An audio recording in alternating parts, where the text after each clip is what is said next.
And good evening. This is Rear Admiral Sinclair Harris, past president of the National Naval Officers Association. Welcome to our first civilian uniform professional education conversation. It is my pleasure to help bring this to you. It's been a dream of mine when I was president of the National Naval Officers Association.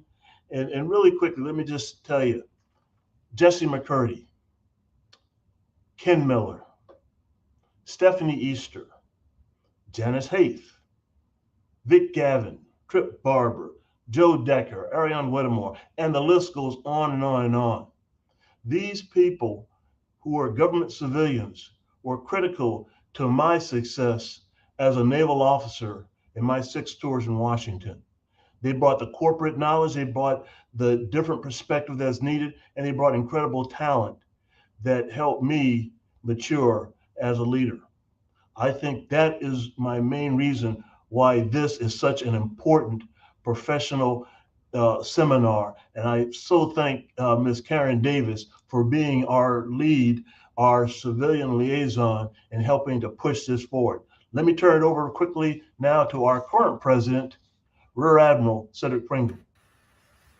Well, thank you, Sink, and good evening, everyone. So glad that you could join us tonight. And I just want to echo Sinclair's comments and highlight the fact that this is a first ever event. It is certainly much needed. Nnoa has been around for 50 plus years, and it has been doing the nation's business of recruiting, retaining, and developing primarily service members of the sea services. But what we haven't done is we haven't really created that same type of venue for government civilians. So this is not only an opportunity for our government civilians to hear from some of our leaders, and I certainly want to take an opportunity to thank Karen Davis, our SES liaison, who's also coordinating this with SYNC, but also to thank our esteemed panelists that Karen will introduce here soon. So this is an opportunity for the service members to learn about what our government civilians do for a living. And in all honesty, a lot of us don't get that opportunity until later in our careers, but consider this to be professional development at all levels. So please feel free to ask a lot of questions. I also want to take this opportunity to thank STEM City USA for allowing us to stream this event. And this is the first of many. We'll probably do this on a recurring basis, and we'll work out the details, figure out how often we can do that. But this venue gives us an opportunity to reach more people from around the globe. So thank you for joining us, and you'll hear more from me later. Back over to you, Sink. Thank you. Thank you, Admiral. Thank you, Cedric. Now, without further ado, because we've got a lot to cover, some great panelists, I want to turn it over to Ms. Karen Davis, Senior Executive Service, who leads NAVC. She's done it in several positions. Currently, she's leading the group for NAVC 04. But Karen, over to you, and thank you again for your continued leadership and your leadership in Nnoa. Thank you. So good evening, everyone. If I could have the slide, I'd like to open by introducing our panelists. And that, as was already stated, my name is Karen M. Davis. I am NAVC's Executive Director for Industrial Operations. I am extremely pleased and grateful for the folks that will be with us tonight relative to our panel. So I'll start with their introductions. And on the screen, you will see a headshot of each of them. And then as we go through introductions, starting in the order that I introduce them, we will give them an opportunity to introduce themselves and also just to lead us into our topics tonight that will deal with what we call the executive core qualifications principally and other leadership topics. So I'm going to start by introducing Mr. Timothy K. Bridges. He currently serves as the Executive Director of Navy Installations Command, where he is the senior civilian responsible for policy, strategy, governance, and business management oversight for Navy shore support at 70 installations and 10 regions worldwide. He leads efforts to develop Navy-wide shore investment strategy, long-term planning, resource programming, and business management for the most efficient and effective delivery of shore support services to sustain and improve current and future fleet readiness and mission execution. In 2006, Tim retired as a U.S. Air Force colonel and entered the senior executive service as the Director of Installations and Mission Support for Headquarters Air Force Materiel Command. I'd like to foot stump on that for a second because he's Navy now, came to us from the Air Force. He was commissioned in 1979. He's a distinguished graduate of the Air Force ROTC program at the Virginia Military Institute, where he earned a bachelor's degree in civil engineering. He holds a master's degree in business management and supervision from Central Michigan University. He's also received the Distinguished Executive Presidential Rank Award, highest one of the highest awards for civilian services members who are within the SCS. Meritorious Executive Presidential Rank Award, Air Force Decoration for Exceptional Civilian Service, Legion of Merit, and Bronze Star Medal. Next, I'll introduce Jimmy Smith. Jimmy assumed the responsibilities of the Director of Small Business Programs in June of 2019. He serves as the Chief Advisor to the Secretary on all small business matters. Mr. Smith has been charged with overseeing small business acquisition policy, strengthening government and private sector partnerships, and fostering opportunities to leverage small businesses as strategic advantage for the benefit of our warfighters. His SES roles include Deputy Assistant Secretary of the Navy for Expeditionary Programs and Logistic Management, Director for Integrated Nuclear Weapons Safety and Security within the U.S. Navy's Strategic Systems Programs, and also his first SES job was as Director for the Above Water Sensors Directorate within PEO Integrated Warfare Systems. He received a Bachelor's of Science in Mechanical Engineering in 1990 from Tuskegee. His graduate level of studies include environmental engineering, marine engineering, and business management. And his awards include the Secretary of Defense's Vanguard Award for Leadership. That actually was a very recent award. And 4 meritorious civilian service awards from Navy and 2 Navy Superior Civilian Service Awards. In 2020 and in 2016, he was the BEA Stars and Stripes Award winner. Right. And also, he is a recipient of the Department of Defense David Packard Acquisition Excellence Awards and quite a few other awards. So thank you, Jimmy. Next, I'm going to go to Mr. Theodore Jerry Short. His federal career spans over 33 years with a solid experience base in financial management. Currently, as the Deputy Assistant Secretary of the Navy for Financial Management Systems, he's responsible for the portfolio management and resourcing of financial management systems for the Department of the Navy. Mr. Short entered the SCS as NAVAIR's Comptroller in May of 2010. And as Comptroller, he led all strategic budgeting, accounting, audit, and financial management for $30 billion in acquisition and sustainment funds annually. From April 2021 to January 2022, he actually served as the acting Deputy Commander and Executive Director for NAVAIR. He's earned a Bachelor of Arts degree from Salisbury University and a Master of Business Administration from the University of Maryland Global Campus. He holds an Executive Leadership Certificate from Cornell University in Strategic Management and completed the Navy Executive Leadership Program at the University of North Carolina, Chapel Hill, Keenan Flagler's Business School. He is an advisor to the DON Executive Diversity Advisory Council, and he spent 12 years at NAVAIR as a diversity champion and serving on action teams. Next, Mr. Nigel Thies, and I actually want to congratulate Nigel tonight because he is one of the newest entrants to the Senior Executive Service, having been appointed in the month of, I believe it was October, it became official. And so he is now actually in that role, the Technical Director for Naval Surface Warfare Center, Philadelphia Division, where he provides executive leadership to the workforce. He stewards technical excellence and enables competency alignment between the divisions and Naval Surface Warfare Center headquarters elements. He leads research, development, and test and evaluation, acquisition support, engineering system, integration, in-service engineering, and fleet support for surface and undersea vehicle machinery, ship systems, equipment, and material across over 100 labs and test facilities at the 100.4 billion NSWC Philadelphia Division Laboratory. Again, he was selected to the service in October of this year.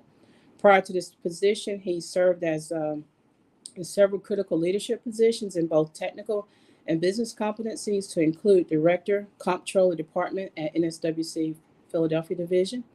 And prior to serving in that role as Comptroller, he was detailed to the Columbia class compatibility test facility as the Director, Business Financial Division, and also previously served as Head of Machinery Research, Logistics, and Ship Integrity Department at NSWC Philadelphia.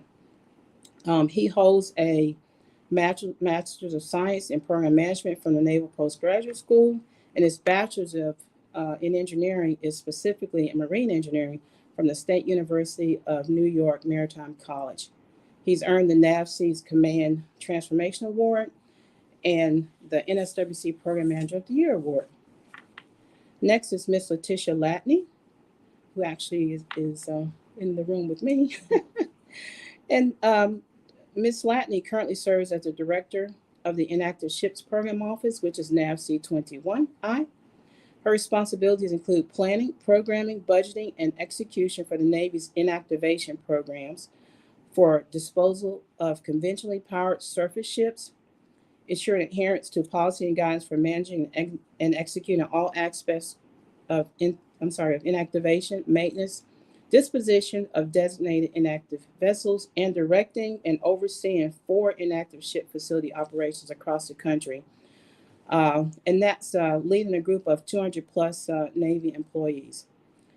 Recently, she also completed 8 months in the Office of the Assistant Secretary of the Navy for Research, Development, and Acquisition, where she was the action officer, where a portfolio that she led included aircraft carrier, submarines, littoral combat ships, destroyers, both the DDG 51 class and the DDG 1000 class, both big deck and small deck amphibious ships, and military sea lift command vessels. So quite a portfolio that she led while on staff at ASN RDNA.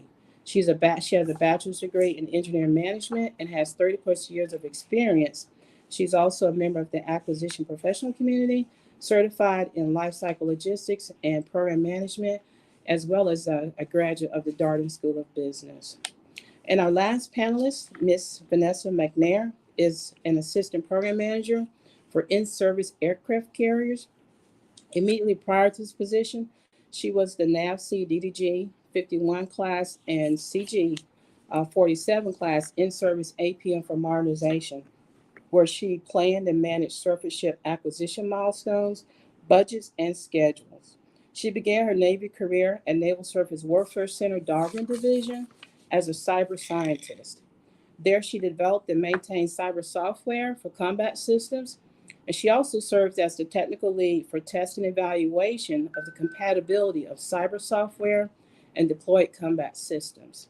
In 2018, she was awarded the Warfare Center's Collaboration Award for spearheading a cross-organizational Navy event to develop, test, and demonstrate a live event at Camp Pendleton using autonomous systems and weapon station integration capabilities.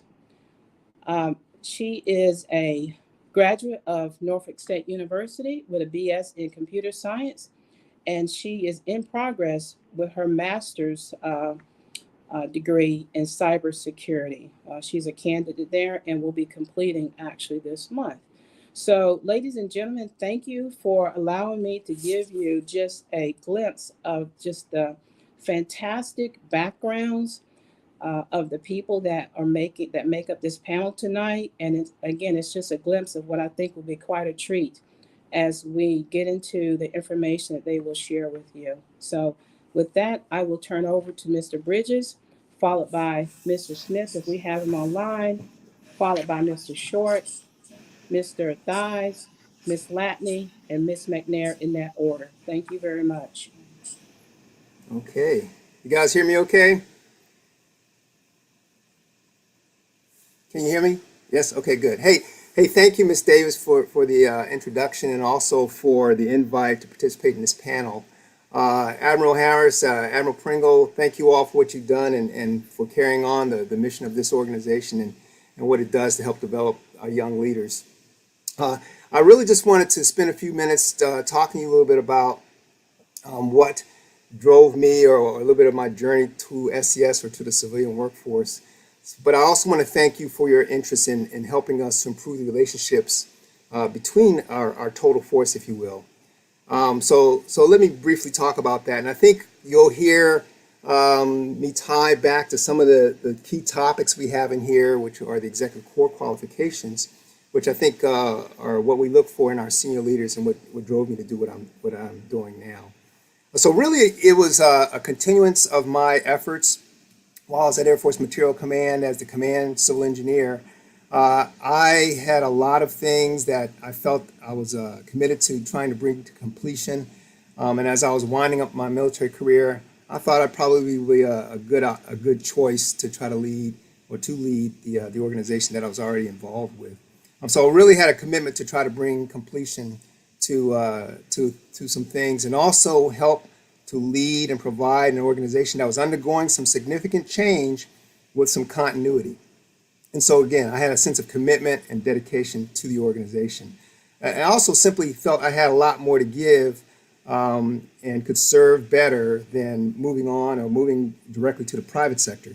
And as an engineer, of course, there were plenty of opportunities out there, but this was my family and this is who I was committed to. And I had a great sense, and it gave me a great sense of purpose for what I was doing and what I was trying to do.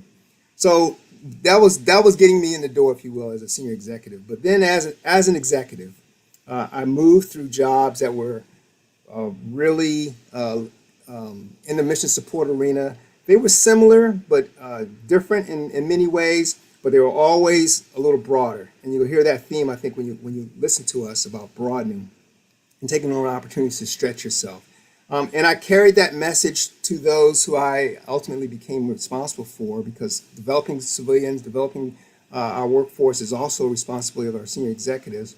I became responsible as I became more senior for particular career fields, particularly the development of those in the civil engineering career field, in the logistics career field, and also in security and the force protection arena. But my efforts working with civilians really began early in my active duty career. And you'll hear us talk about that, the importance of developing relationships early and understanding what civilians bring to bear in mission accomplishment. Now, admittedly, particularly for me growing up in the Air Force, some career fields have a greater opportunity to interact with civilians, particularly in the mission support arena. And so I've been around civilians my entire career. We in the Air Force, and I think in some areas in the Navy, looked to the civilians to develop our craftsmen and to help prepare them for wartime and contingency roles. And we saw them largely as interchangeable, particularly in our supervisory and in a lot of our leadership roles. So one assignment, your boss could be military and the next could be a civilian. So I grew up knowing both systems well. And I see a great disadvantage in those who learn later in their careers the other system, if you will. And it's really tough. It's a big lift to try to figure out how to manage the civilian system. So get in and learn it early and cut your teeth, because it can be very painful. And likewise for the civilians, you get an opportunity to manage and supervise the military. I know that the performance system is a little bit different in the Navy, but you need to understand the military system as well. I also know that there are different opportunities to attain broad and diverse experiences between civilians and militaries. And so I push my civilians to move or change jobs, and we'll talk a little bit about that, and to avoid being stagnant or being what I call a one-trick pony and being narrow in their expertise, because we look for those who are broad in their experience, who know the nature of the organization. Those are the ones we look to lead. And so we also want to, when we get an opportunity, get some operational stink on them and get them out from behind their desks. So for my civilians, I often push them to take on the opportunities, whether it's a detail developmental assignment that might come their way or that they reach out for, or even to deploy in the AOR and do things like that. But you'll also hear us talk about networking, the importance of that, professional societies and things like that. So I really made it, one of those things that I want to make sure that my civilians understand is their role in supporting and developing the uniformed personnel. So finally, my move to the Navy 3 years ago, that was just me following up on something that I've always tried to give advice on, and that is to broaden and do something different and stretch yourself. So it was time for me to dust off my joint card, to go out and find other ways to contribute and take what I've learned and apply it in a different environment, get out of my comfort zone and learn some more ways to address challenges. And that's what I'm about. I love challenges. I love bringing solutions, and we call that driving results. And I challenge all who want to do that to take on those kind of responsibilities, because there's a different way to do things. There's different challenges. There's different kinds of frustrations, but there's also a tremendous number of opportunities out there to succeed and to drive results. And that's what I'm trying to do in the Navy, is to drive results and give the Navy what it needs to be successful. So I'm proud to serve, and I'm having a great time. But I'd love to hear the questions that you all have for us. And that's it for me.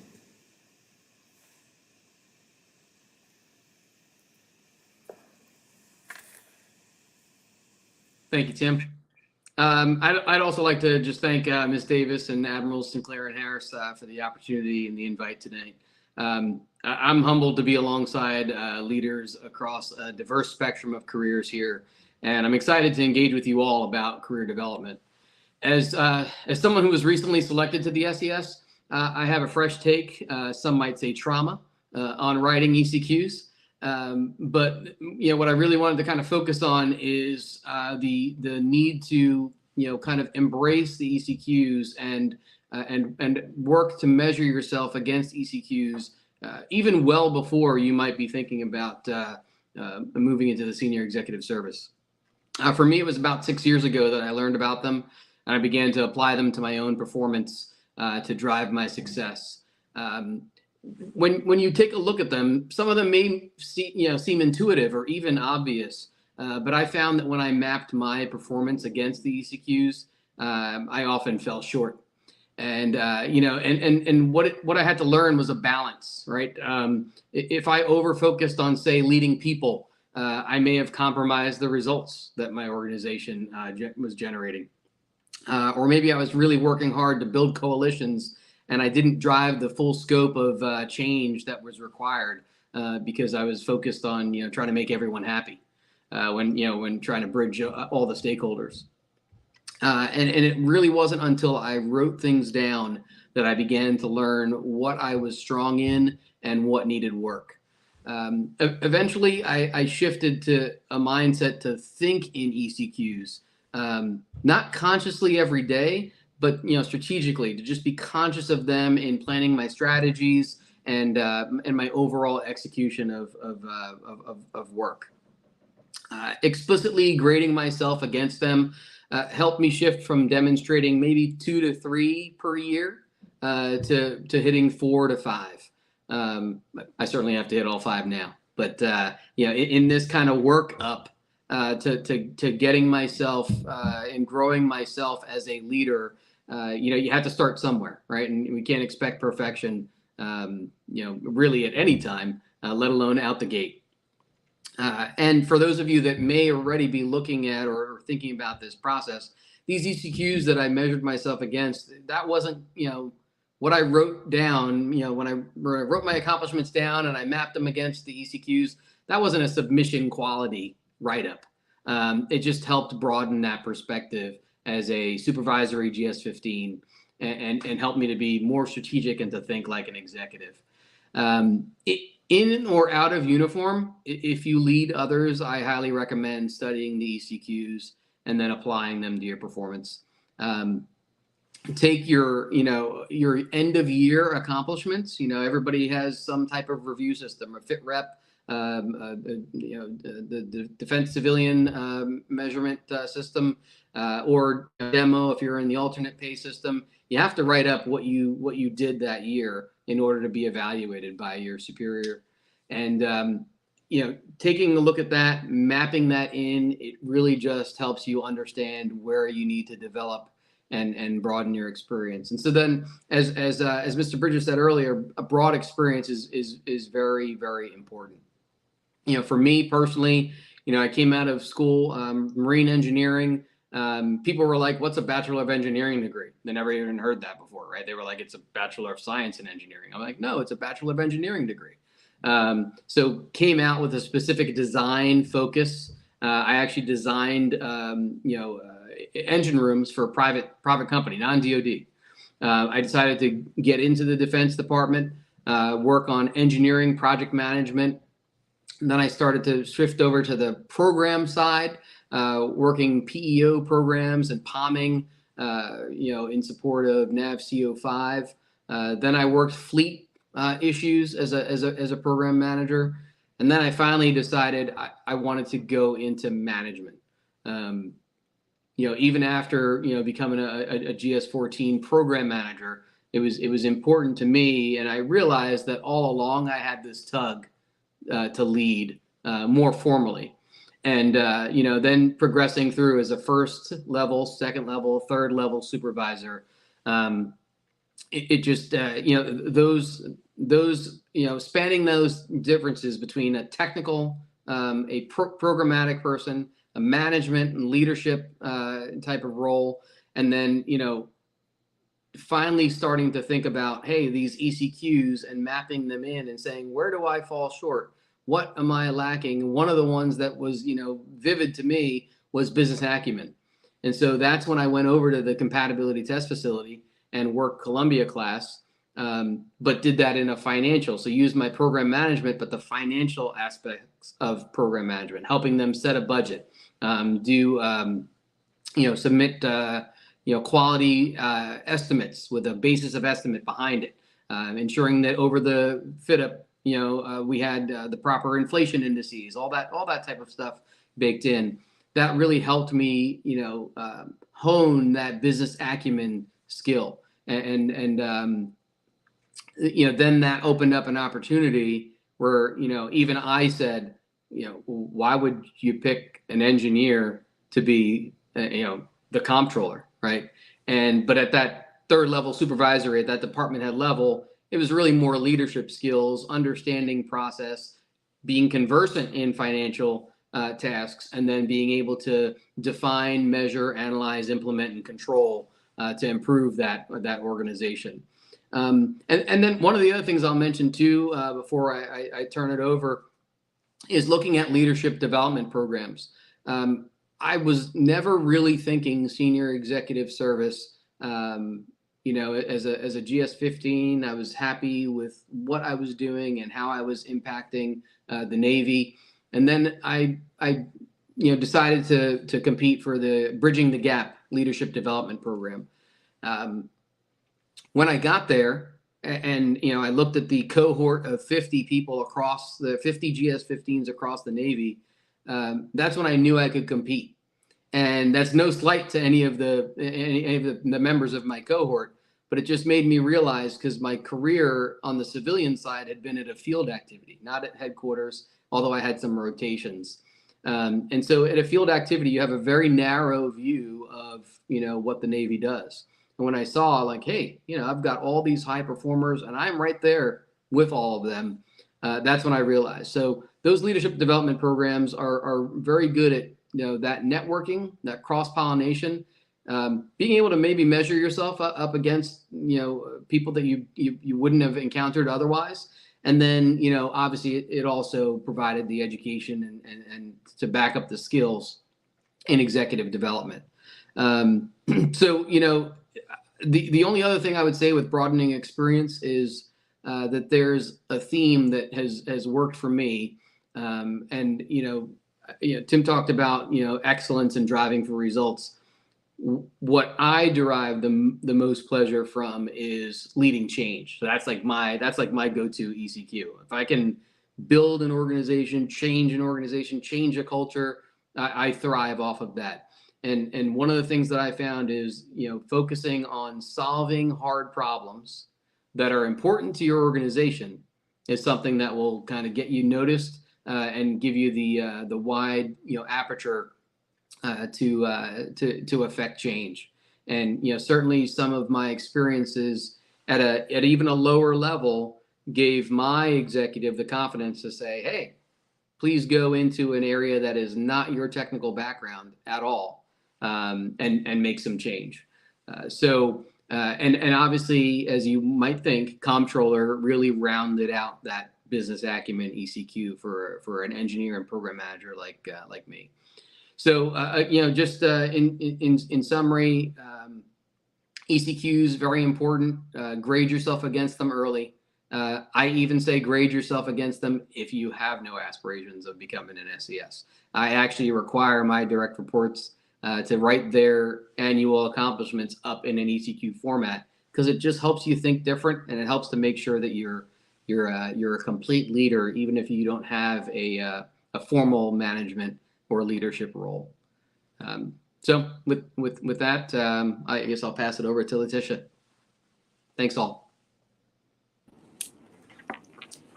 Okay, good afternoon, everyone. I am Letitia Latney. I am known by Tish. Currently, as Ms. Davis spoke, that I am the director of inactive ships. My mantra is, when I first got offered this job, I think I called Ms. Davis and Mr. Smith and a couple of others, and I'm like, I don't know what this is. I don't know how to spell inactive. What do they do? I've been on the acquisition side of the house all of my career, 30 plus years. And I was calling them and asking them, what do I do? And, everybody's like, take the job. I was like, okay. So my mantra is I'm the director in inactive ships, and it's anything but inactive. I have never been so busy and love what I do. And anything that I go after, I'm very passionate about what I do. I want to share a little bit about my story. I actually walked my way to where I am. And when I say I walked it, not taking anything away from anyone, but I started as a secretary. And I did everything that I could as a secretary. At that time, we were broken out into different branches: combat systems, financial, technical, logistics. So we had different PMS codes back in the day when I started. And what I did was I wanted to be the secretary in every one of those codes. And that's how I learned what each of those codes were responsible for when it came to the building of a ship. After that, I was a little bit rebellious because I got tired, and it's like, okay, I want something new. And so that's how I got introduced into actually final contract trials and ship custody transfers and doing PSAs. And so I took I actually had the opportunity to go and live on the waterfront and actually stay there and do PSA. So I learned even more about the shipbuilding program. From there, in learning about the ships, and what interested me is the training, the crew training and the systems training. I'm very analytical by mindset, and I grew into wanting to know more about manpower, personnel, and training. I was actually the manpower, personnel, and training for what we used to call Aegis, the Aegis program. And so I had I've touched the LCS ships, the DDG ships, the CG ships. I started on CG, Ticonderoga class, the Ollie Burke class, of course, and Freedom and Independence. And then people would contact me for how to set up training for the sailors on other class ships. And so I became like the guru for manpower, personnel, and training. And from there, I went on to logistics, and then logistics became my world.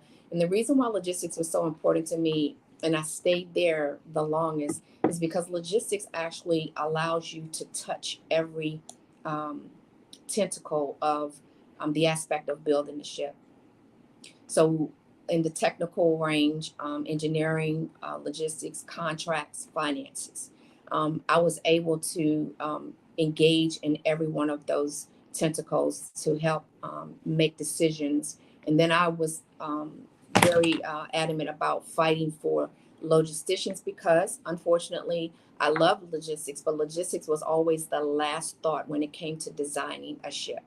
And so I fought very hard to have the logistics team or logisticians to sit at the design table, to be a part of designing the weapons, the ship, because when you talk about TOC, total ownership cost, that plays a part. Logistics plays a huge role in that. And then we were able to demonstrate, the teams that I worked on were able to demonstrate total ownership cost, cost avoidance, cost reductions by planning ahead of time for logistics assets such as battle spares, such as sparing, such as technical manuals, such as proprietary information. So it's a huge world, and I definitely recommend anyone that is starting up in your civilian career to take logistics as a thought to enter into, to get a broad understanding of how shipbuilding and ship sustainment acts. After logistics, the story about me being selected as the director of inactive ships. And again, I love where I am, and I love the walk that I took to get there. Again, no disrespect, but on the job training and being mentored and seasoned by those who have, I call them knuckle busters, back in the days that I came up. Having the opportunity to work alongside, sometimes it's the experience is very comparable to the education. Not taking anything away from the education, it is definitely crucial, but the experience there, as it relates to not wanting to move too fast, but to receive what is being taught to you, it is as critical. Um, um, I think it was Admiral Harris and Admiral Pringle that mentioned that the civilian system, as it relates to growing, is very challenging. Um, some of the things that I like to do is breaking down barriers and bridging gaps in communication. So I have been an advocate here at NAVC for breaking down barriers and identifying where gaps are so that we can bridge those gaps and move forward together. Um, very much an advocate in diversity. And diversity is just not the color of your skin. It is where you come from, where your background is what education you have, is the opportunity to have on the job training, to have the opportunity to engage and think outside of the box. I encourage people to challenge yourselves, to go into an area that you never thought that you would think of. You just don't be the one to hold yourself in a box, because I think that there's enough of that going around in society. Um, I love mentoring. Again, love bridging gaps and love breaking down barriers. I think it's very critical as well, as you're building your career. Networking is very crucial, and not only is being mentored important, but being a mentor to someone else is as important. So as well as I am mentored, I mentor, and you. I get a lot of people that believe that, well, I'm here, so I don't have anything to offer. You don't know what sharing your story can do to uplift or help anyone to make that next move, or to make that help with that career decision. What I think is important is rotations. What I also think is important is establishing or laying down your foundation for what we call an individual learning development plan. Because once you see what you want to do, and then you have someone to help you walk that career path, it's much easier to keep yourself on, I'm going to say, a timeline, because I don't want you to struggle so much or beat yourself up if you're falling behind your timeline, because some things take time, some things will happen quickly, but to track it and to see it, I think is very crucial. That's about all I have. I'm just starting in the program management arena, and I'm just kind of I'm ready to go. I'm ready to roll up my sleeves and go and make a difference. I think it's very important. I was speaking to Ms. Davis about this, accountability. Be accountable to yourself, so that when you get into management roles and you hold people accountable, you are doing what you're doing for yourself. You're holding people accountable because you're holding yourself accountable. And I think that's key to success, along with the communication piece. And that's all I have, Ms. Davis. Hi, hello everyone. Thank you to the to this organization for allowing me to be here and to speak. Thank you, Ms. Davis, for that introduction. To hear that back, as always, is just extremely humbling. And thank you for anyone that's listening.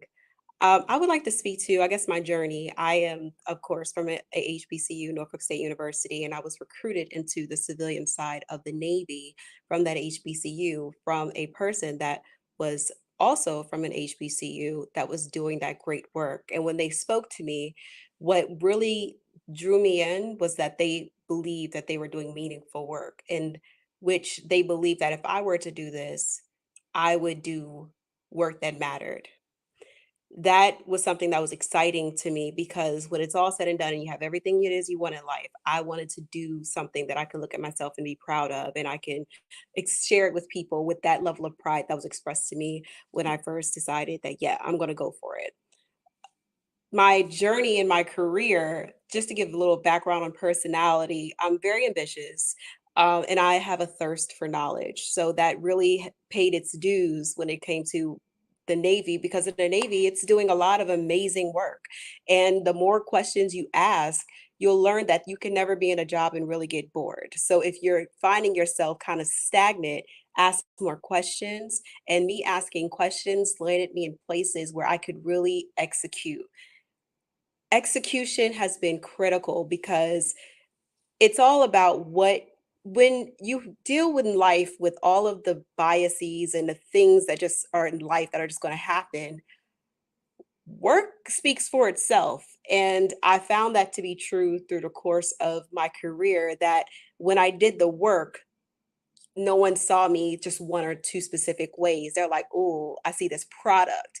And the buy-in from products, it led me to positions in which I was able to make decisions. And me being able to make decisions, I was able to bring forth change that I was able to see. And I sat down long enough to learn enough to figure out how to bridge communication gaps, to say, okay, hey, this is why this is important. So sometimes it may not always seem like there's space for your voice, but listening and learning and figuring out what your actual message is, and being able to deliver it with execution behind you, what I found for me was very pivotal in my, I guess, success thus far. Aside from that, it's like building communities at each level has been amazing. So when I was just an engineer in a lab, I made friends, and we're still workers to this day. When I grew, at every level, I built relationships, and I learned that where I'm at in my career, it's amazing how all of those pieces end up connecting.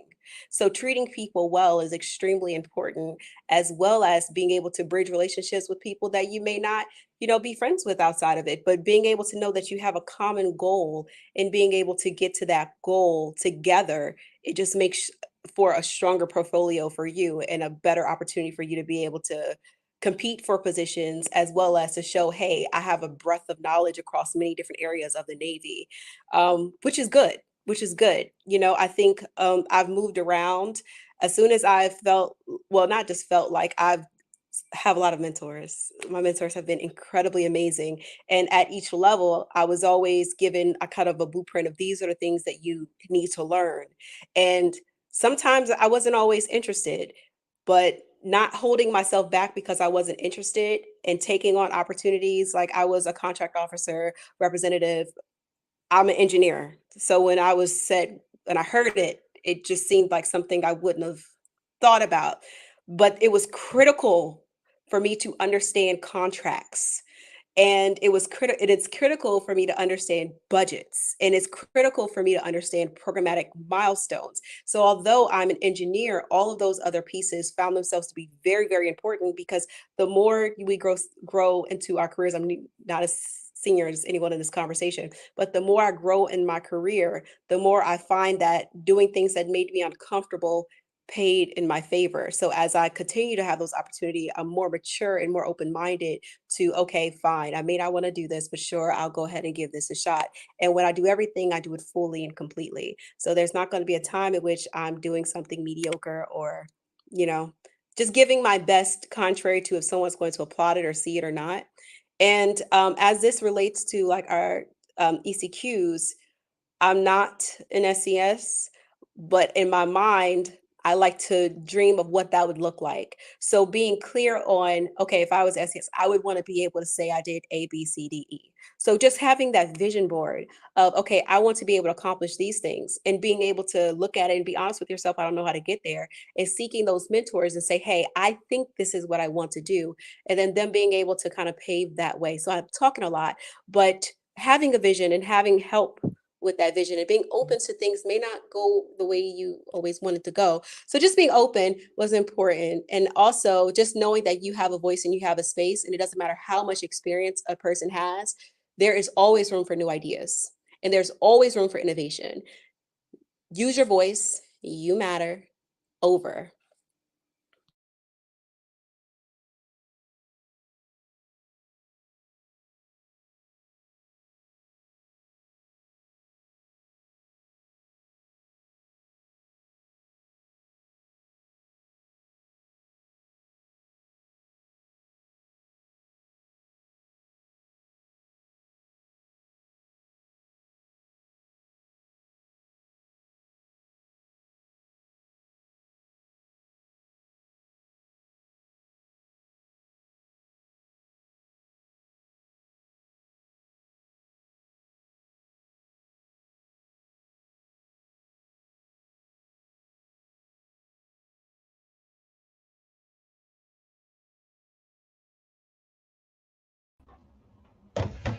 Hey, Karen, can you hear me? Karen, can you hear me?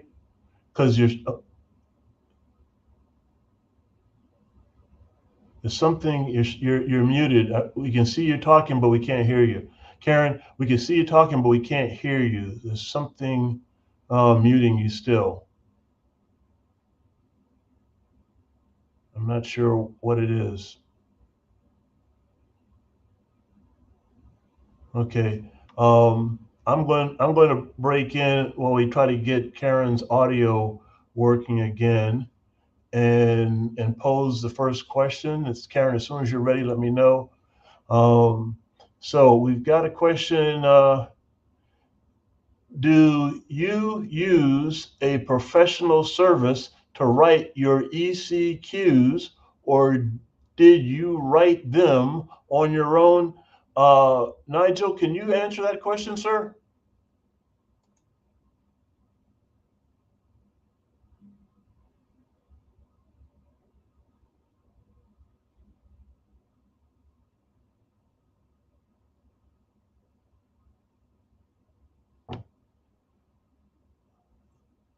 Okay, there's.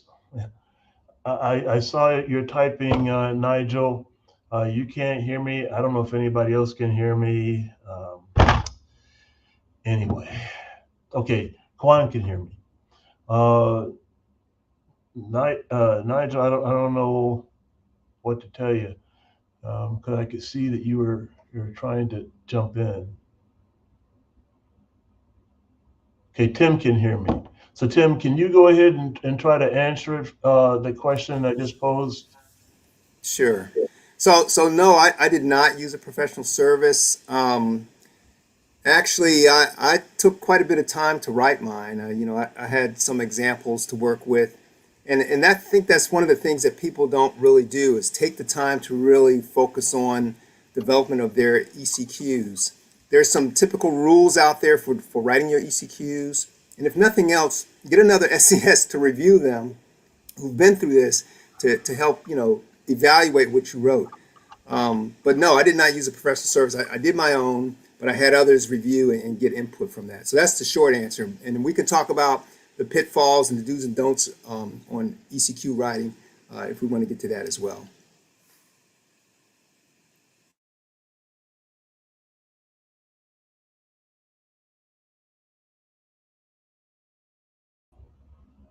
Okay, I'm gonna go on to the next question until Karen let me know when you're ready to jump back in.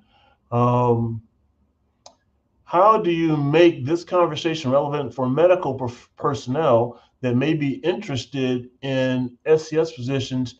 Do those opportunities exist? And I'm gonna try to go back to Nigel again. Nigel, can you come up and unmute yourself, sir?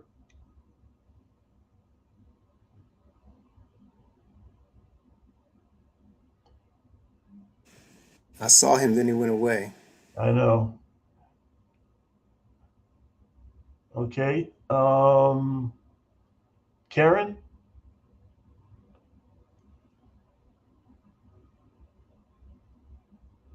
can you unmute yourself and try again, ma'am?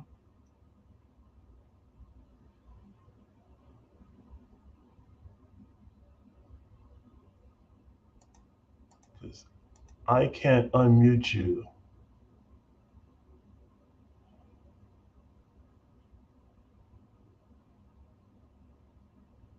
Okay, you're unmuted. You were unmuted for a second. You're unmuted now, and you're muted again. You were unmuted a second, and then I don't know.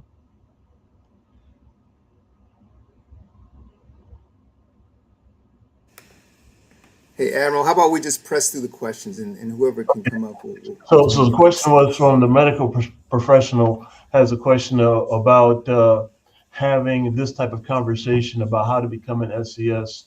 Do those opportunities exist? I would say yes, and when you see, if you have a particular area that you're interested in or a particular job you see is advertised, look at what the qualifications are for them. Because you may be from a specific background like medical professional, but there are different series out there that may be general that you can apply for because it is mainly about leadership and working with people. So if you can look at a 301, which is kind of a general series, and if you feel that you're competitive and you can speak to the mission of the organization and what you bring to the fight, then yeah, you should try to compete. But I would say, yeah, medical isn't like, hey, just because I'm a doc, I can't do something else in another arena. Okay, and let me try Look to at the go to Nigel. qualification. Yes, sir. Great answer, Nigel. I'm trying to go to you again, sir. Unmute yourself, please, and answer me this. Uh, do you see people that go from one type of specialty, such as medical, to managing in other areas? Certainly, yeah, we've certainly seen that. I was going to add to that question and to Mr. Bridges' comment that you should search USA Jobs for series that are not your own, right? So a lot of times we go in and we're like, oh, I'm looking for a 0830 mechanical engineer SES, right? Or in the case of the person posing the question, medical. Really for most SESs, search 340 program manager, right? That 340 program manager is non-professional, means it doesn't require a specific degree in a field. Often the SESs will possess degrees in fields, but they're not directly related to the job. So definitely search for 340 as a series. I have seen people make that move all the time. I mean, again, I not at the executive level because this is my first position, but I made that move, at the 15 level, right, from a technical to a financial position. So I've definitely seen people make those moves. It's just a matter of sometimes being open and aware to the way USA Jobs works, and that may actually be another, maybe future mini workshop, because navigating the USA Jobs process is not intuitive necessarily. Civilians are certainly more aligned with that as they move up past their career ladder promotions, but it is not necessarily intuitive. So yeah, my number one tip would be search 340,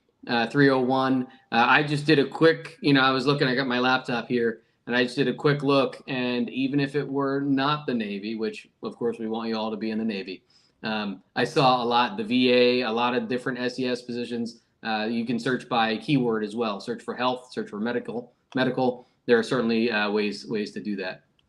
And I wanted to just address one other question I saw about the professional writer. I don't know. Unfortunately I dropped off for a moment.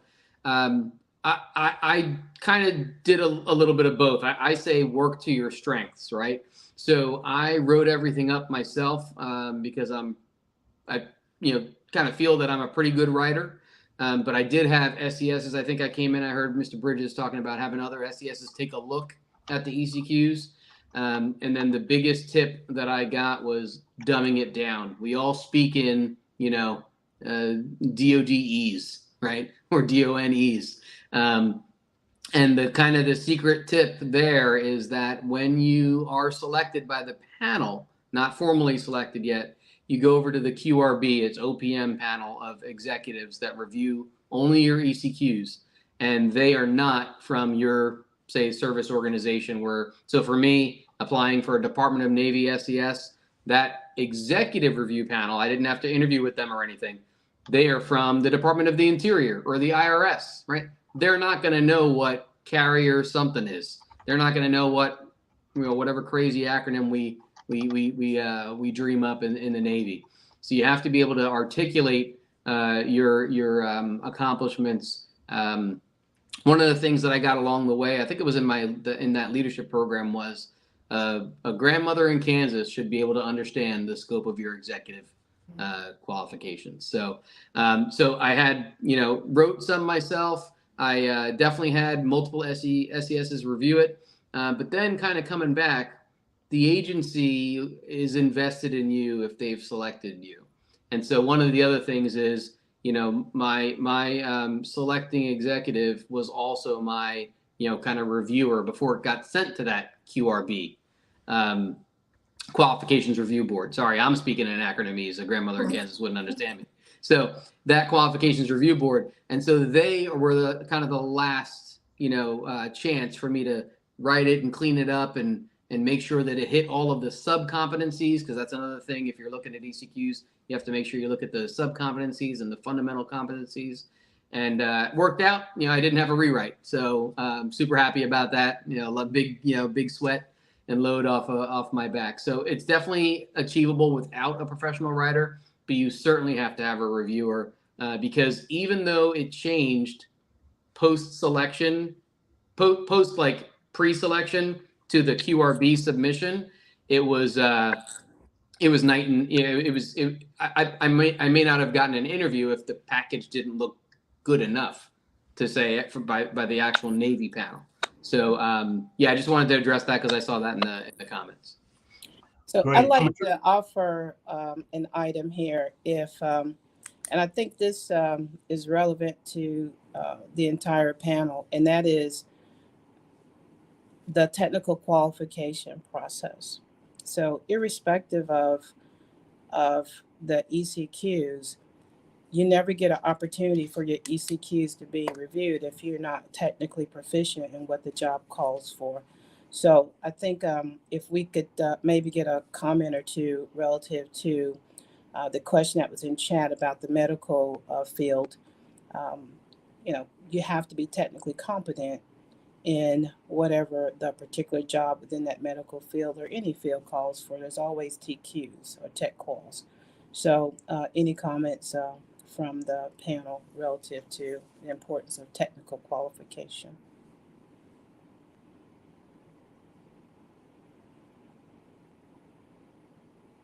No. I can jump in. I was trying to give somebody else a chance. They're very important. In my mind, though, it depends on the position. In my review of different positions, at least recently, there were jobs that required 2 technical quals, and one was around leadership, and one was around maybe say like program management or ability to manage a large workforce. And then I've seen others like the one I competed for that was 5 very detailed qualifications. So, and that's because of the unique technical engineering leadership of 100 labs that we have at my Navy lab. So there are positions out there that if you're medical and you're looking to apply, that they're not going to require say all engineering certs, and you're like, well, hey, I can't compete for this. There are definitely executive positions that have leadership and management focused technical quals. It just depends on the job. But that certainly was a pre-screen for me. If I was looking at the technical quals, I'd be like, hey, I can't do this. I'm not even going to waste my time. There are also sometimes some, besides just technical quals and ECQs, I've seen desirable quals as well. So you didn't have to maybe hit that completely as I have done it, but you can hit it as I'm capable to do this because of this experience that I have. Over. Okay. In the chat is a question about mentoring. And that question asks, what is your process for selecting mentors? And what is your process for selecting individuals to mentor? So I'd ask if Ms. McNair and Ms. Latney can comment on the mentoring question. Yes, I can. To what do I, can you repeat the question? How do you look for one? What is the question? Yeah, what is it that you look for in a mentor? And then I think the second part was, what's your process for selecting individuals to mentor? So, what's your process for selecting mentors? And then if you can hit that piece, and then Ms. Latney, if you can hit that second part of what's your process for selecting individuals to mentor? Awesome. So I look for people that have something that it is that I aspire to have, or I aspire or do things that I've aspired to do, or just are in a position that I just something that is like inspirational to me, or I saw, or maybe have heard of. And once I do that, I request a meeting and I provide information as to like why should they spend their time with me. And then once I do that, we kind of figure out, are we in the same world? Like, can you help me? Can I help you? How can I be of service to you? Because even when you're looking for a mentor, it's still a relationship of service. So there's always something that you can do to bring value to another person. You don't want to go to someone and just kind of sucking them dry. You want to be able to build relationships over time. But most importantly, you want to be a good person and work with a person that's a mentor that is a good person. So yeah, I think that's what I look for. I look for people who have it, and then I humble myself and ask them, okay, hey, is there something that you can teach me? And then I do what they tell me to do. See, what you don't want to do is spend all of a mentor's time and not follow through on what's agreed upon. And if you don't, then of course communicate that, but don't waste anyone's time. And over to Tish for part 2. Hey, before we go to that, you just said something that is such a foot stomper. When you enter into a mentoring relationship, be ready to work and receive input from that mentor. I know folks who mentor with me, the first thing I ask them is, are you ready for the work? Because it's an investment of time for both of us, and therefore we have to put forth the effort to make it a fruitful outcome. So what you just said is worth a million there, Ms. McNair, relative to being ready to be responsive to the things that the mentor challenges you to do, for example. So I'm going to turn over to Ms. Latney for the second portion. Thank you, Ms. Davis. Thank you, Vanessa. Ms. McNair. I actually seek out people who I may have interaction with through meetings through other friends, friends of their own. I seek out people who appear unsure about themselves. I seek out people who, the struggle is real, and I have a story, and my goal is to set the path for the up and coming, and to ensure that they don't have to take every step that I took to get to where I am. Not to say that I have arrived, but to make that path less stressful than what I have come through myself. And so I really do seek out people who I think I see potential in, or who I see potential in and they have not been given the opportunity. So again, I like breaking down barriers. I like the challenge of someone dismissing someone for the lack of education or the lack of experience, and then building and training that person to know what they want and where they want to go. So I actually seek out people. Can I make one more comment? Absolutely. With mentors, mentors are not therapists. And mentors are going to be different for everything, could be different for every piece you're looking for. So be open to a connection network, but be open to not draining and offloading anytime something in your world isn't going well. Because that tends to be something that happens as I'm getting more into mentoring, as I've been successfully mentored. It's like, wait.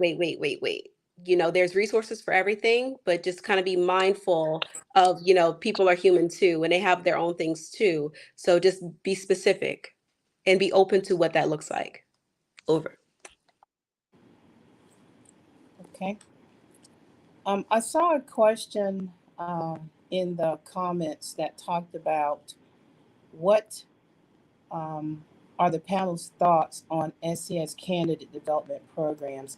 And I'm going to ask if Mr. Bridges would take on that one. Your thoughts on CDPs.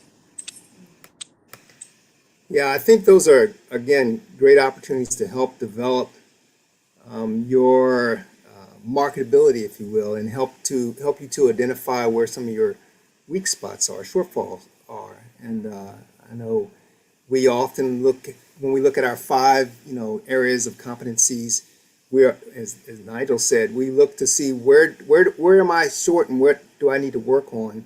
And I think those programs help bring out those things you may not be aware of, and also help you identify what kind of opportunities do I need to create for myself or find that will help enhance those aspects that contribute to the ECQs. But it kind of goes along with the same comment with mentoring. You got to do the work. You can't just show up, turn in your homework and then expect somebody just to hand you, hey, here's a certified ECQ package. You still have to do the work. You have to learn how to write your ECQs. You need to be able to express yourself. And you actually have to do those things that we're looking for. You have to be willing to take on the challenges of managing diverse situations, addressing conflict, and having the courage to do that and be able to articulate and demonstrate how you do that. And I think the development programs, these programs help, shine a light on the kinds of things that you need to be doing, or help you to understand these are things you are doing, but how do you articulate them? How do you relate them to the competition that you're up against and what you're trying to do? Hey, I'd like to offer too, in addition, if anyone is taking notes, that there's different types of SCS candidate development programs. Generally speaking, you like to get involved in a program that's OPM certified. And what does that mean? That means that program is advertised on USA Jobs. Not every department has an OPM certified SCS candidate development program. Those programs, I'll give an example. USDA had a program. And I happen to actually be a graduate of the USDA program, although I was a Department of Defense employee. And the reason those programs are open to other agencies is because OPM certification requires that if you have a candidate development program that is certified by them, it is open to any federal agency to apply. However, your agency has to be willing to pay the cost for your participation in that CDP program. Those programs are generally about a year in length. They include different educational opportunities. Uh, most of them are mandatory educational completion programs. They also require you to develop and complete your ECQs that will go through a certification process, which now makes you eligible for other for immediate appointment types in the SES. It is a very stringent process to get into those programs. It is about a 3 to 4 phase application process. And so I recommend that you, whoever asked that question, if you have true interest in becoming a OPM certified CDP graduate, that you take a look, keep your eye out for USA Jobs, because that's where those are announced, because again, they're open to the public, and become smart on what those programs actually offer you and when they're offered, who they're offered by. DoD does not have one, but like I said, other agencies have to open them to you if they're OPM certified. So lots of research you can do just to be smart on what true CDP programs are that allow you to graduate with the opportunity to have certified ECQs as a byproduct of the year that you invest in that program. Okay, I'm going to go back to our comments. And Mr. Bridges briefly mentioned do's and don'ts of writing ECQs. Can someone expand on this? And one of the things I don't think we quite hit on was also at OPM are lots of details on the 5 ECQs: leading change, leading people, results driven, business acumen, building coalition. So there's lots of research out there you can do relative to some of the details of writing about ECQs. But I'm going to ask Mr. Bridges if you can do that follow up on your comment about do's and don'ts, and then maybe we can Sure. also have Mr. Thies comment on do's and don'ts if you would like. Sure. And if you go on the OPM website, there's also some resources there that kind of outline expectations. I think they're still out there for writing ECQs. But I'll give you some of the ones that I've chaired a lot of panels, and I'll give you some examples of some things that I've seen people do well and things that they don't do well.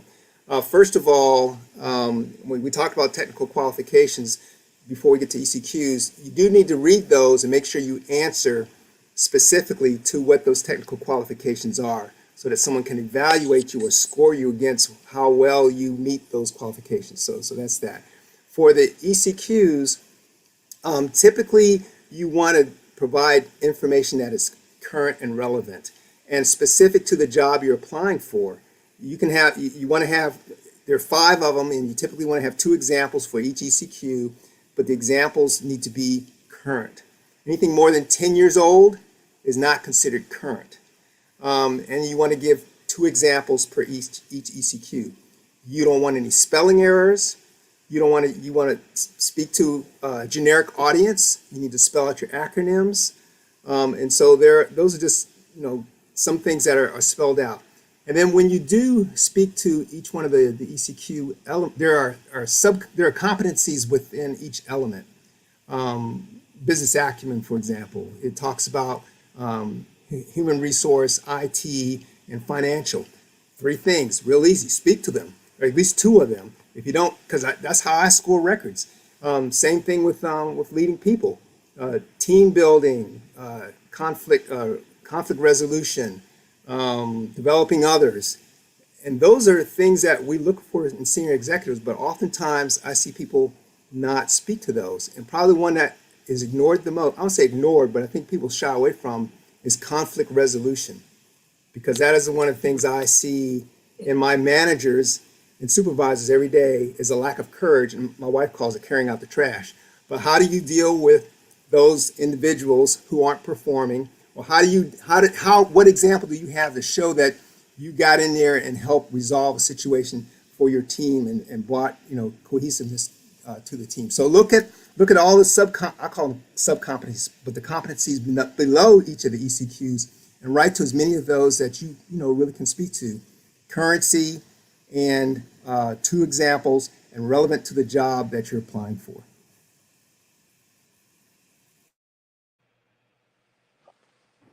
Yeah, I appreciate that, Mr. Bridges. I probably couldn't summarize that any better. But just to add a few more best practices from my experience is it's important to not limit yourself by strictly work, especially depending on maybe the position that you're going for. One of my stories in building coalitions is actually a personal story. I'm about to resign. They just don't know yet. But I'm the president of my homeowners association, right? Thankless job. But we had an issue where we had to really work with state and local government to resolve something to the benefit of the neighborhood. And that was a compelling building coalitions where, hey, you worked across different levels of government. It wasn't just the federal government. And so that was a story that I was able to use to round out that second story for building coalitions. I made sure my first story was like a locked and loaded, like I worked with OpNav and NavC, right? And it was strictly Navy. But showing that there's more to you than just work was an important thing, at least in my story. One of the other things too, and Mr. Bridges mentioned hitting all those sub-competencies. For the most part, the fundamental competencies come out because you don't have to directly address them. But there's this invisible theme of things like public service, motivation, and I don't even remember all of them right now off the top of my head. But again, if you go to those resources, search ECQs, you'll find them. They are competencies that you don't directly address, but has to be evident without the theme, with it, through the thread of the theme of your 10 stories. And then if you're looking to cut down at all, I was advised a couple times, and at least in my case, it worked. Business acumen is so hard that you can do one story for business acumen. I did do one story for business acumen in past. So because that one is really, it's more than just what you think, right? You think financial management, but it really gets into human capital management and technology management as well. And so being able to craft a story where you have business acumen, but you've used some type of system or you created a database, that's, use of IT and technology management, and then how you built the team and the people and all that for human capital management, it is one that's a really hard one to kind of knit together. And then, Mr. Bridges mentioned it. I mentioned it earlier. I can't say it enough. It's like the keep it simple, stupid. Definitely the KISS principle. It has to be, you're telling your story as it applies to the job that you're going for. But it has to be communicated in a way that somebody who has no idea what your job is can understand it. So that's really the hard part. Mr. Thies, I got to add one more, and this I can't believe I missed this one. The most important thing is a single letter word, I. So often I see my team, we, et cetera, et cetera. No, I want to know what you did specifically. What did you bring to the table? Not what your team did, not that you oversaw. What did you do? And that I see that so often. We are so humble and so team oriented that we're afraid to say, I did X. I did. I provided. I delivered. I drafted. So it's I. Not a time to be humble. That's a great point. Yeah, the humble, the leadership we goes out the window. And honestly, it's uncomfortable, right? Having just done it. but there's also the I provided, the I delivered, all good stuff where you feel super uncomfortable. Maybe you say I led, right? I led, I drove the team to do X. But yeah, that is very, very important. I can't really believe I forgot that too. One of the things that I would like to offer to the audience is the fact that, and I believe it was in the opening comments, Mr. Thigh stated, ECQs in your daily thinking. You also said in and out of uniform. I would like to have the panelists talk about the fact that in it, as you progress and as you're writing about yourself, whether you're in a resume format or application, that these qualities of the ECQs apply in advance of an SCS application. So, relative to daily thinking, daily writing in a way that reflects these core qualifications of, again, leading change, leading people, results driven, business acumen, building coalitions. I'd like the panel to talk about what does that mean to be daily thinking in an ECQ like mindset. Yeah, Mr. Thaz, let me just maybe hit a couple things. You've heard the old adage, the only thing about change is change itself. And then we look for those individuals who are change leaders. Innovation and great ideas don't necessarily always come from the top.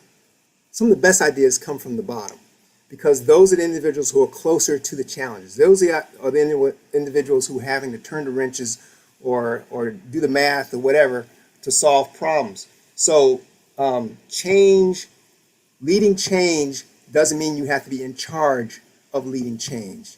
It means you need to be in your daily life looking for how can I make this situation better for my team, for my organization, and even for myself. So I think that that's important there. And when we look at leadership, developing leaders is something that I think doesn't happen overnight. You get to practice that in an informal way in everything that you do. I think Vanessa probably can speak to this. You don't have to be the supervisor to help lead change. You need to practice where you are, and you want to be the go-to person when it's time to solve a problem. So that's in your daily living as well. And one of the other cliches I love is none of us is as smart as all of us. So being able to build a team and build coalitions around solving problems is something you practice because we look for that in our senior leaders as well. I think my mother used to say, if you're the smartest person in the room, you might be in the wrong room. So I think that correlates to the sentiment of what you shared there. Any other panelists' thoughts on ECQ thinking in our daily thinking? And after that, we're going to do just one last round of closing comments. So, any other thoughts on daily thinking in that ECQ mindset? I share my daily thoughts because that's where I'm at in my career. My be curious, be curious, and don't take no as an insult. Just figure out a way if you really truly believe in it, and just keep finding opportunities to be curious. And then how can you make an organization better? Don't not as a whole. How can you make this one little part better?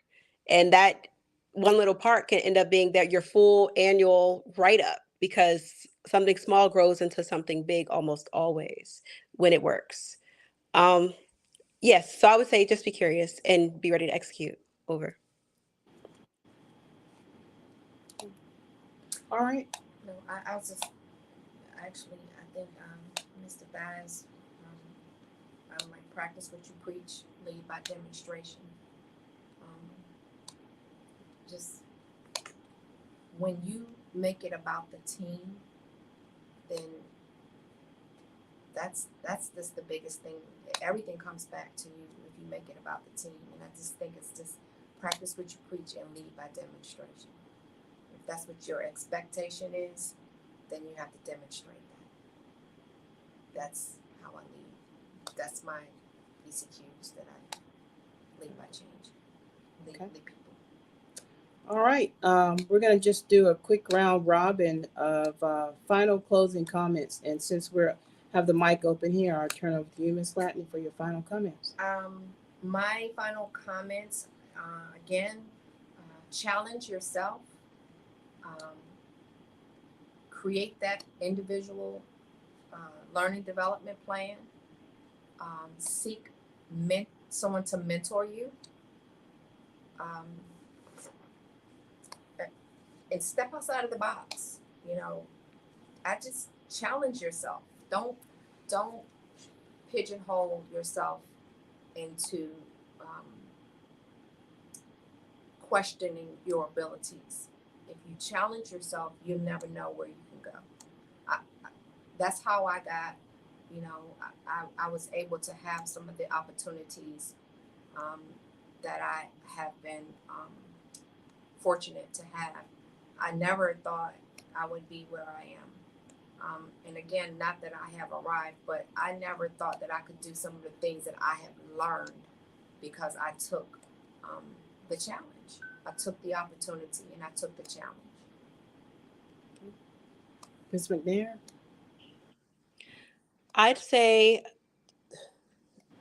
be courageous, and at every level you're at, give back.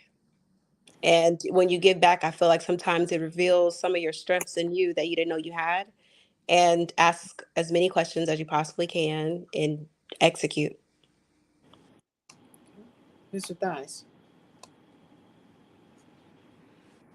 Yeah, I would say differentiate yourself. A lot of times, especially in the military, but it happens on the civilian side too, conformity seems to be what's demanded. But differentiating yourself gets you noticed, provides opportunities you might not otherwise have gotten. And so that I think is probably the biggest takeaway from a general perspective. And then the last little thing on maybe more tactical final advice on ECQs is don't forget to measure. It's not enough to say I did this and everything was better, right? You need to say I did this and it improved by 60%, or we added, we subtracted 14 days from the availability, whatever it is. So start to think again when you're measuring yourself against ECQs before you get there. Think about measuring, because you have to demonstrate that measurable improvement in your ECQs. Okay, Mr. Bridges? Yeah, I'll just pass on some things that I typically look for and have expectations, particularly for those who are looking to step up. The first ingredient and what we're looking for are individuals who are out there to solve problems, and then they have the guts to do it. So there are some things that are I think are adages for me that I will pass on to you. Bad things are probably going to happen, and when they do, accept responsibility for that. And that is also something that you can incorporate in your ECQs, that bad things did happen, what you did about them, what you learned from them, and how you recovered. Because those kind of things help us to be better at what we do. They make us smarter. They teach us how to correct, and they also thicken our skin. And that's what we need. We need people with thick skin who are willing to take on the hard challenges and do the things that maybe nobody else is willing to do and take the fall for. So don't run and hide when a tough problem comes your way. Frankly, I have an aversion to Teflon-coated leaders. They usually are the slimiest. And the old adage of, my grandmother said, if you're pointing a finger at somebody, four are pointing back at you. So don't try to shed blame. Take ownership for those challenges that are out there. Support your team. And except for in the ECQs, don't toot your own horn. Toot the horn of the people who really make things happen. and they will trust you. You will develop loyalty, and others around you will see that they trust you. And guess what? Those are the people who get to lead, right? So be persistent. And when you're convinced you're doing the right thing for the right reason, be a pain in the butt, but in a good way. That's it. Thank you. I think my closing thought I'd like to share is, to whom much is given, much is expected.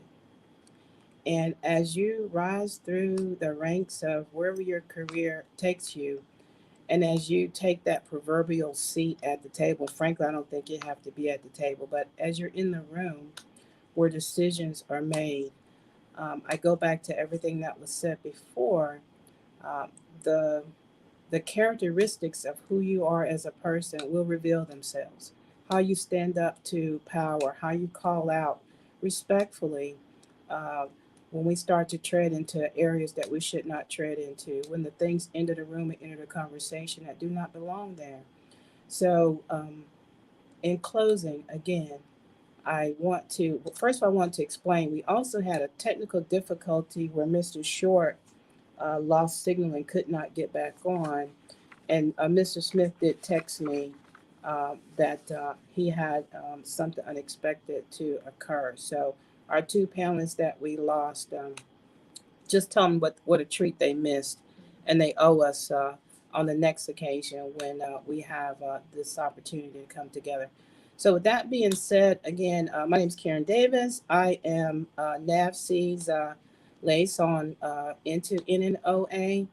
And I have thoroughly enjoyed this past year of serving in this role with NNOA on behalf of Navy, and especially bringing the senior executive service perspective into some of the conversations. So it's been a pleasure.